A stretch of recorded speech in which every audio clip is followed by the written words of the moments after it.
I got so much motherfucking design on right now. Break it down, bring it back, make it clap. I got 3 old thoughts, new block, wear that thing. Bitches on my line, and you know.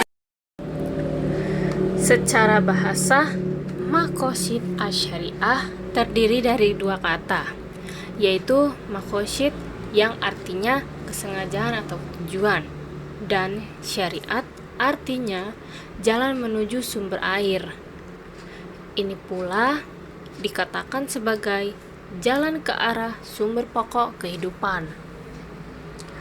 Adapun tujuan maqasid adalah untuk kemaslahatan manusia. Kemaslahatan dapat terrealisasikan dengan baik jika 5 pokok dapat diwujudkan dan dipelihara, yaitu 1. Agama, 2. Jiwa, 3. Keturunan, 4. Akal, dan 5. Harta. Tujuan syar'i dalam mensyariatkan ketentuan-ketentuan hukum kepada orang-orang mukallaf adalah dalam upaya mewujudkan kebaikan-kebaikan bagi kehidupan mereka, baik melalui ketentuan yang daruri, haji, dan tahsini. Syatibi berpandangan bahwa tujuan pertama dari syariah adalah untuk menjaga dan memperjuangkan 3 kategori hukum. Tujuan dari 3 kategori tersebut adalah untuk memastikan bahwa kemaslahatan kaum muslimin, baik yang di dunia maupun yang di akhirat, terwujud dengan cara yang terbaik karena Tuhan berbuat demi kebaikan hambanya. Kemaslahatan yang ingin diselesaikan adalah yang memiliki syarat seperti berikut. Yang pertama, masalah itu harus real atau berdasarkan prediksi yang kuat dan bukan hayalan. Maslahat yang ingin diwujudkan harus benar-benar dapat diterima akal. 3.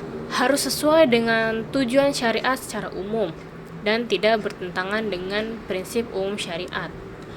4. Mendukung realisasi masyarakat daruriyat atau menghilangkan kesulitan yang berat dalam beragama. Adapun manfaat mempelajari maqasid asy-syariah ialah sebagai berikut. Yang pertama, mengungkapkan tujuan, alasan, dan hikmah tasyri', baik yang umum maupun khusus. 2. Menegaskan karakteristik Islam yang sesuai dengan tiap zaman. 3. Membantu ulama berijtihad dalam bingkai tujuan syariat Islam. 4. Mempersempit perselisihan dan taksyub di antara pengikut mazhab fikih. Pelengkap maqasid asy-syariah yaitu yang pertama, pelengkap maqasid ad-daruriyat, yaitu ketika Tuhan mensyariatkan sholat untuk menegakkan dan memelihara unsur agama. Syar'i memerintahkan agar salat itu dikumandangkan dengan azan sesudah masuk waktu dan dikerjakan dengan berjamaah sebagai kelengkapannya.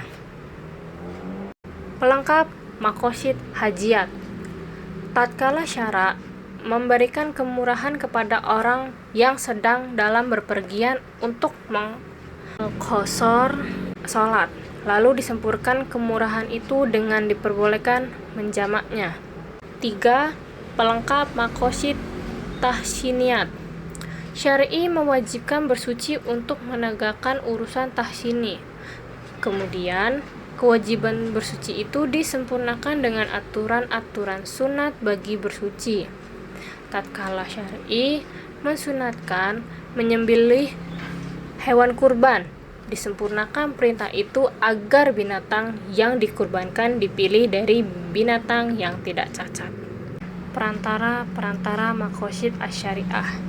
Sebagaimana dijelaskan dengan berulang kali bahwa tujuan hukum perundang-undangan ialah untuk mewujudkan kemaslahatan dan menolak kemudaratan bagi manusia.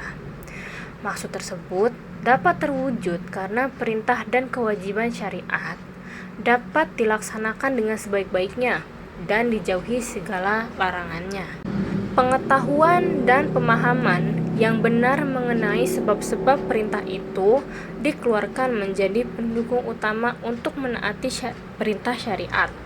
Karena sebab-sebab syariat dikeluarkan selalu mengikuti status hukum musababnya. Artinya, jika status hukum musababnya adalah wajib, maka wajib pula hukum sebab yang terjadi perantaranya. Tak ada bedanya dengan perintah-perintah syariat, larangan-larangannya, dan mempunyai perantara-perantara yang mengantar pada perbuatan itu terlarang. Tidak logis apabila suatu perbuatan itu dilarang, sedang perantaranya diperbolehkan. Oleh karena itu, perantara atau wasilah dari suatu larangan yang kuat seharusnya lah mengikuti status hukum yang diperantarai, yakni terlarang juga. Berdasarkan ketentuan tersebut, muncullah dua kaidah yang penting, yakni 1. Sesuatu yang menjadikan kewajiban sempurna karena wajib adanya. 2. Menutup jalan menuju ke perbuatan terlarang. Bring it down, make it clap. I got 3 old thoughts, new block,